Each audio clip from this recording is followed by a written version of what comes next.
নমস্কার বন্ধুরা, সরস্বতী কুকিং চ্যানেলে আপনাদের সবার স্বাগত। আজকে দেখুন আমি এখানে নিয়েছি সজনের ডাঁটা। এগুলোকে আমি সব সবজিগুলোকে কেটে নিয়েছি লাউ, আর এখানে নিয়েছি করলা উচ্ছে। তো বন্ধুরা, এই গরমে একটা তৃপ্তিকর রেসিপি তৈরি করব। তো চলুন রেসিপিটি শুরু করি। দেখুন বন্ধুরা, আমি উনানে কুকার বসিয়ে দিয়েছি। এবার কুকারের ভিতর দিয়ে দেবো আমি জল।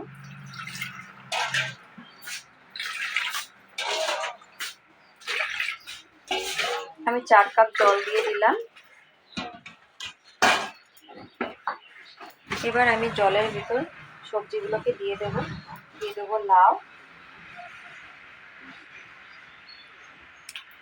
দিয়ে দেবো সজনের ডাঁটা,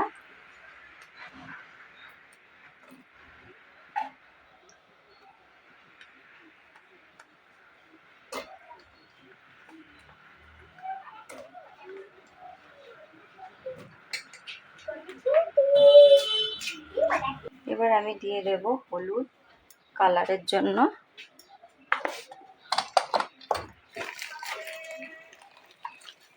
দিয়ে দেব লবণ। এরপর আমি দিয়ে দেব ভিতরে মটর ডাল,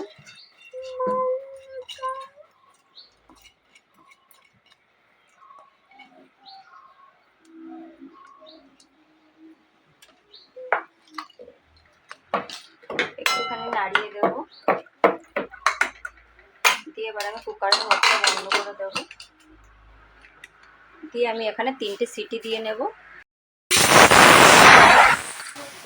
তো এখন কুকারটা থেকে আমি একটু হাওয়া সরিয়ে নেব।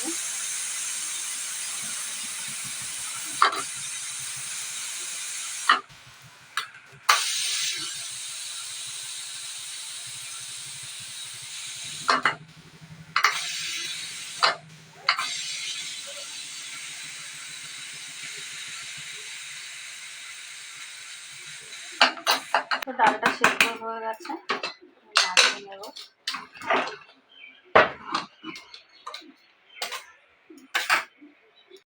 তো উনানে কড়াই বসিয়ে দিয়েছি, আর কড়াইটা গরম হয়ে গেছে। দিয়ে দেবো সর্ষের তেল। তো তেলটা গরম হয়ে গেছে, তেলের ভিতরে কেটে রাখা উচ্ছেগুলোকে দিয়ে দেবো।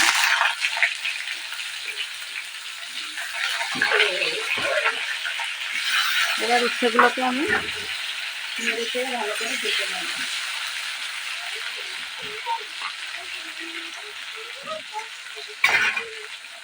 এক পাশ ভাজা হয়ে গেছে, আমি আবার একটু উল্টে দেবো, দিয়ে উচ্ছেটাকে ভালো করে ভেজে নেব।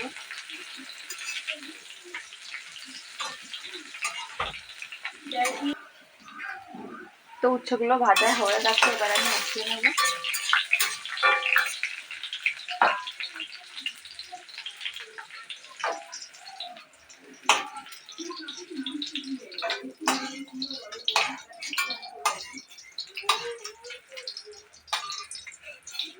উচ্ছেগুলোকে দেখুন আমি লাল লাল করে ভেজে নিয়েছি।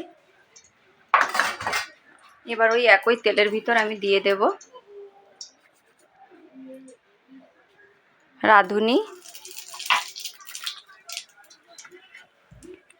তেজপাতা, শুকনো লঙ্কা, আর আমি এখানে রাঁধুনি আর আদা বেটে রেখেছিলাম সেটা দিয়ে দেবো।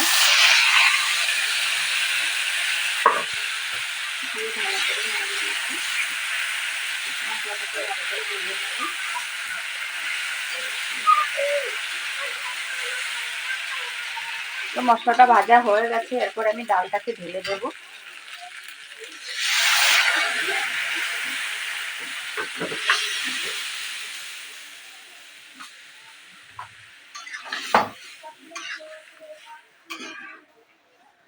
গরমে কিন্তু এই ডালটা খেতেই ভীষণ ভালো লাগবে, তিতর ডাল।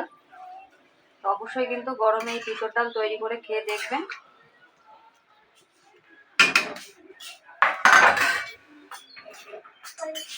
তো দেখুন ডালটা ফুটে গেছে, এবার ডালের ভিতর আমি সামান্য একটু মিষ্টি দিয়ে দেবো।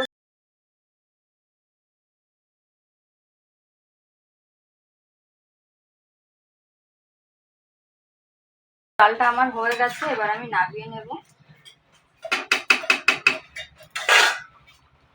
তো দেখুন আমি তৈরি করে নিয়েছি তিতর ডাল। এই গরমে তিতর ডাল কিন্তু ভীষণই ভালো শরীরের পক্ষে। তো তো অবশ্যই বাড়িতে একবার এরকমভাবে তিতর ডাল রান্না করবেন, রান্না করে খেয়ে দেখবেন, ভীষণ ভালো লাগে। আর আমার রেসিপি যদি ভালো লাগে তাহলে লাইক কমেন্ট শেয়ার করবেন, আর প্লিজ চ্যানেলটিকে সাবস্ক্রাইব করে আমার পাশে থাকবেন। ভালো থাকবেন, সুস্থ থাকবেন, অসংখ্য ধন্যবাদ।